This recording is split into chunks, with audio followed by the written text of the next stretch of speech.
أكد مصدر من داخل الأهلي أن الإدارة حريصة على استمرار الشناوي نظرا لقيمته الفنية الكبيرة وخبراته الواسعة، إلى جانب دوره القيادي المؤثر داخل غرفة الملابس، موضحا أن النادي لا يمانع دراسة أي عروض رسمية قد تصل للشناوي. وتابع المصدر أن الشناوي لم يتلقى حتى الآن أي عروض رسمية من أندية سعودية أو غيرها، مشددا على أنه في حال وصول عروض جادة سيتم بحثها واتخاذ القرار الأنسب لمصلحة اللاعب والنادي.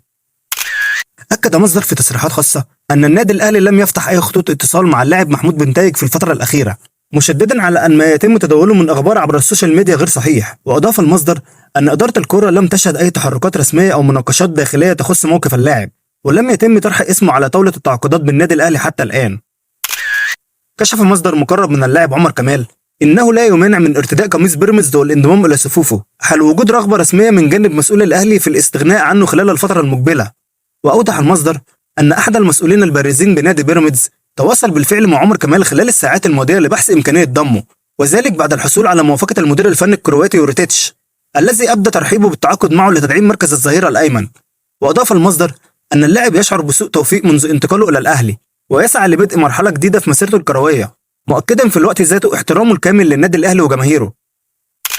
أكد مصدر داخل النادي الأهلي أن اللاعب أشرف داري يواصل التمسك بالبقاء في القلعة الحمراء رغم رغبة الإدارة في تسهيل رحيله خلال الفترة الحالية. وأشار المصدر أن أشرف داري يستغل رغبة النادي في رحيله ويطالب بالحصول على مستحقاته المالية المتبقية في عقده حال فسخ العقد، وهو ما يتسبب في حالة من الاستياء الشديد داخل إدارة النادي التي حاولت عدة مرات إيجاد حلول مناسبة تتيح له الرحيل سواء إلى الدوري المغربي أو الدوري القطري أو حتى الموافقة على عرض محلي، لكن داري يرفض جميع المحاولات المقدمة من النادي، ويواصل الأهلي متابعة الموقف حيث تبحث الإدارة عن حلول تتوافق مع مصلحة النادي واللاعب،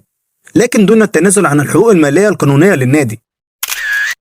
يستعد بلال عطية مهاجم فريق النادي الأهلي ومنتخب مصر تحت 17 عام لخوض تجربة احترافية جديدة في الملاعب الأوروبية بعدما تقرر سفره إلى ألمانيا خلال الأسبوع الأول في شهر يناير المقبل تمهيدا للانضمام إلى صفوف نادي شتوتغارت الألماني. وكشف المصدر أن اللاعب الشاب سيخضع فور وصوله إلى ألمانيا للكشف الطبي في إطار الخطوات النهائية لإتمام انتقاله إلى شتوتغارت عقب العرض الرسمي الذي تقدم به النادي الألماني للحصول على خدماته.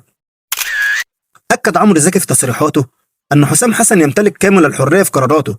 ولا يوجد أي جدل حول عدم مشاركة إمام عاشور في مواجهة إنجولا، مؤكدا أن المدرب هو الأعلم بالحالة الفنية والبدنية للاعبين. وأوضح عمرو زكي أن إمام عاشور لا يبدو في كامل جاهزيته خلال الفترة الحالية، وعبر عمرو زكي عن ثقته الكاملة في قرارات حسام حسن وقدرته على تخطي أي منافس سواء بإمام عاشور أو غيره. أحمد حسام ميدو يعبر عن إعجابه بمصطفى شوبير، مؤكدا أنه حارس كبير يتمتع بالشجاعة والقوة وسيكون له دور مهم في مستقبل المنتخب. في النهاية لو عجبك الفيديو ما تنساش تعمل لايك وكومنت وتشترك في القناة حتى يصلك كل ما هو جديد وحصري، وشكرا.